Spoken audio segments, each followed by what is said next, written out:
जादुई कहानियाँ। ये कहानी है दिव्या की, जिसका इस दुनिया में अपना कहने वाला कोई नहीं था।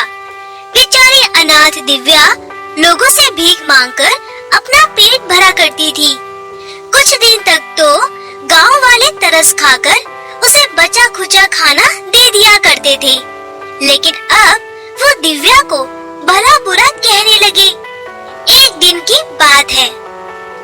चाची, कुछ खाने को है तो दे दो ना। जब देखो भीख मांगने चली आती है। तुझे रोज रोज खाना कौन देगा? चल जा यहाँ से। चाची, सुबह से पेट में बहुत दर्द हो रहा है। तो इसमें मैं क्या करूँ? अपने माँ बाप को तो खा गई, अब मेरे घर का राशन खत्म करना चाहती है। जा जाकर काम ढूंढ। भगवान ने तुझे हाथ पैर दिए हैं, खुद कमा और खा। अब जा यहाँ से। इस तरह मेरा दिमाग खराब मत कर। उसके बाद दिव्या 2-4 घरों में खाना मांगने गई, लेकिन लोगों ने उसे देखकर दरवाजा बंद कर दिया। भगवान जी, अब आप ही कोई रास्ता दिखाओ। दुखी दिव्या भटकते भटकते घने जंगल में जा पहुंची। भूख के मारे उसका बुरा हाल हो रहा था। जंगल में उसे एक भी ऐसा पेड़ नहीं दिखाई दिया जिसमें फल हो। यहाँ तो किसी भी पेड़ में एक भी फल नहीं है। यहाँ आने की मेरी मेहनत बेकार गई। अब मैं क्या करूँगी? तभी दिव्या को बहती हुई नदी दिखाई दी। फिर दिव्या बोली, चलो अब पानी पीकर ही अपना पेट भर लेती हूँ। दिव्या नदी की ओर बढ़ी। नदी किनारे जैसे ही वो पानी पीने झुकी, तभी उसे वहाँ तैरती हुई चमचमाती बोतल दिखाई दी। अरे, ये बोतल तो बहुत सुंदर है। फिर दिव्या ने बोतल को हाथ में उठाया। उसके बाद जैसे ही उसने बोतल का ढक्कन खोला, तो उसमें से अचानक एक नन्ही परी बाहर आई। तुम्हारा बहुत बहुत धन्यवाद प्यारी लड़की, तुमने मुझे आजाद कर दिया। मैं कई सालों से इस बोतल में कैद थी। पर तुम हो कौन? मैं जादुई केक की दुनिया की परी हूँ। मेरे पास अद्भुत शक्तियाँ हैं, जिससे मैं जादुई केक बना सकती हूँ। जादुई केक खाकर बीमार लोग भी स्वस्थ हो जाते हैं। लेकिन परी, तुम इस बोतल के अंदर कैद कैसे हुई? एक बार हमारे जादुई केक की दुनिया में लैला जादूगरनी ने हमला कर दिया था और उसने मुझे धोखे से इस बोतल में कैद कर नदी में फेंक दिया था। लेकिन कहते हैं ना, बुराई कभी अच्छाई से जीत नहीं सकती। आखिर एक नेक लड़की के हाथों मैं आजाद हो ही गई। अगर तुम्हारी कोई इच्छा है तो मुझे बताओ, मैं जरूर पूरी करूंगी। नहीं, मेरी कोई इच्छा नहीं है। मेरे पेट में बहुत दर्द हो रहा है। तुम्हें देखकर लगता है तुमने सुबह से कुछ नहीं खाया। तुम पहले कुछ खा लो। ये कहते हुए परी ने अपनी जादुई छड़ी घुमाई और नदी ढेर सारे जादुई केक से भर गई। नदी में जादुई केक को देखकर दिव्या हैरान रह गई।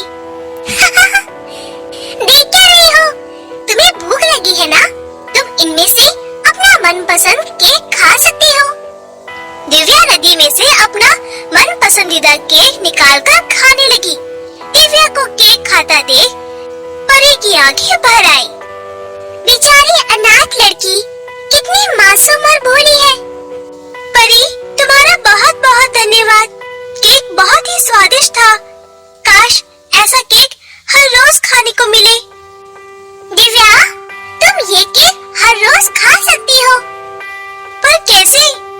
तुम्हें जो ये नदी दिखाई दे रही है, अब ये मामूली नदी नहीं रही, बल्कि जादुई नदी बन चुकी है।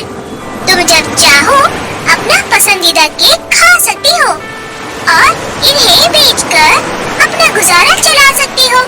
तुम्हें किसी के आगे हाथ नहीं फैलाना पड़ेगा। और हाँ, तुम इस केक से बीमार लोगों की भी मदद कर सकती हो। ये नदी हमेशा जादुई केक से भरी रहेगी। इतना कहकर परी गायब हो गई। फिर अगली सुबह दिव्या ने नदी में से जादुई केक लेकर बेचना शुरू कर दिया। केक ले लो केक, अलग अलग फ्लेवर के केक, एक बार खाओगे तो बार बार खाओगे। रंग बिरंगे केक देखकर सभी लोग आकर्षित हो गए और एक एक कर दिव्या के सभी केक बिक गए। अब दिव्या के बुरे दिन धीरे धीरे दूर हो गए और वो एक खुशहाल जीवन बिताने लगी। एक दिन की बात है, वो हमेशा की तरह जादुई केक की नदी से ढेर सारे केक लेकर बाजार में बेच रही थी कि तभी उसके पास एक बीमार बूढ़ी औरत आई और बोली, बेटी, भगवान तुम्हारा भला करेगा। 10-20 रुपए है तो दे दो, मैंने 2 दिन से कुछ नहीं खाया। अम्मा जी, भला 10-20 रुपए में क्या होगा? लो, तुम एक केक खा लो, इससे आपका पेट भर जाएगा। अरे बेटा, इस बुढ़ापे में केक खाकर क्या करूंगी? मैं कई दिनों से बीमार हूँ। तो एक बार मेरी दुकान का केक खाकर तो देखो, आपकी बीमारी ठीक हो जाएगी और बिन लाठी के आप नाचने लगोगी। दिव्या के कहने पर बूढ़ी औरत ने एक केक का टुकड़ा खाया और केक खाते ही बूढ़ी औरत की बीमारी छूमंतर हो गई।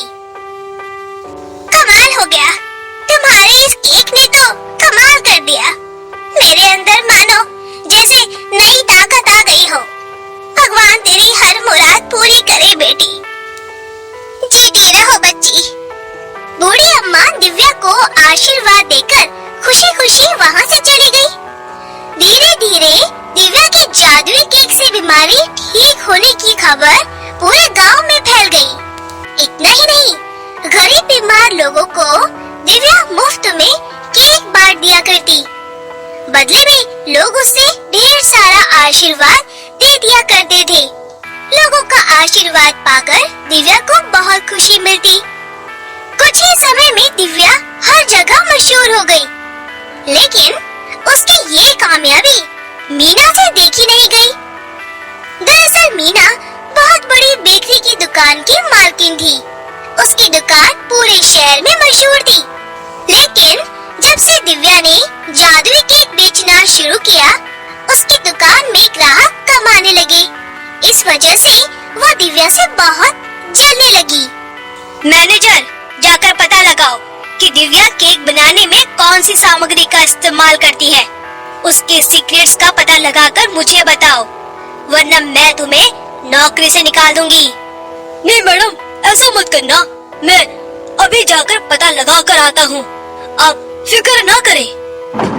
मीना का मैनेजर अरविंद राज का पता लगाने के लिए दिव्या की दुकान पर जा पहुँचा। मैडम दिव्या, आप कैसी है?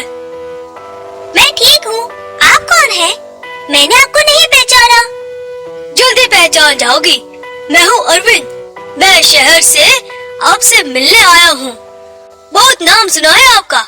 आप केक में ऐसा क्या मिलाती हो जो सभी लोग खींचे चले आते हैं? कुछ भी नहीं, बस सभी लोगों का प्यार और आशीर्वाद है। अच्छा, तो आप सच्चाई बताना नहीं चाहती? अरे ये क्या, आपकी दुकान में कोई नौकर भी नहीं है, तो आप सारा काम कैसे मैनेज कर लेती हैं? ये सब ऊपर वाले की कृपा है। अच्छा अरविंद जी, अब मुझे जाना होगा, दुकान बंद करने का समय आ गया है।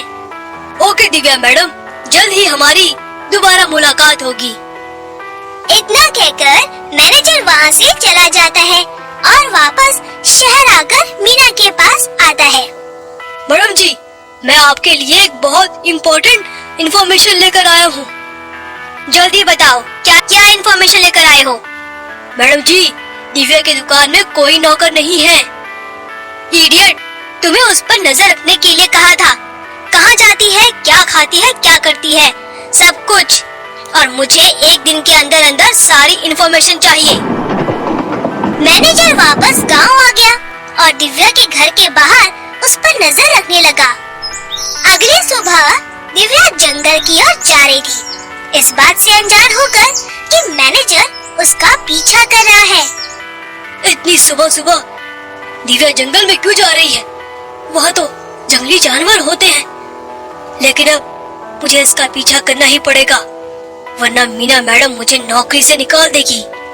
वहीं दिव्या नदी के पास जा पहुंची, जहाँ रंग बिरंगे केक नदी में तैर रहे थे।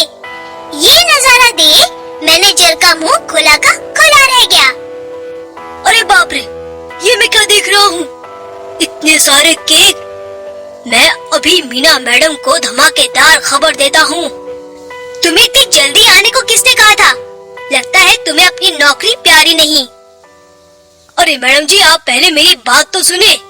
मैंने राज का पता लगा लिया है। ये कहकर मैनेजर ने नदी में बहते हुए जादुई केक के बारे में बताया, जिसे सुनकर मीना नाचने लगी।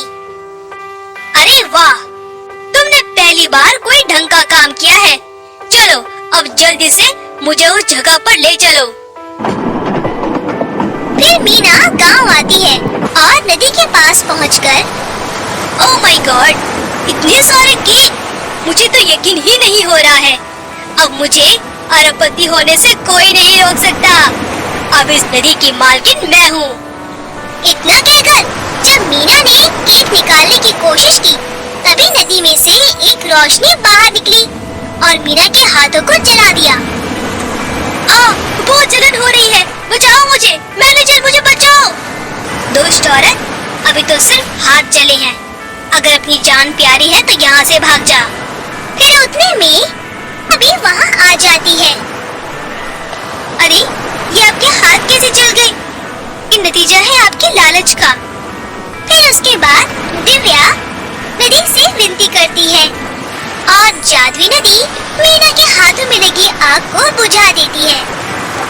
मैडम जी, चलते हैं हम यहाँ से। हमारा यहाँ रुकना खतरे से खाली नहीं है। माफ कर दो दिव्या, मैं लालच में अंधी हो गई थी। मैं अब से ऐसी गलती नहीं करूँगी। मैं यहाँ से जा रही हूँ।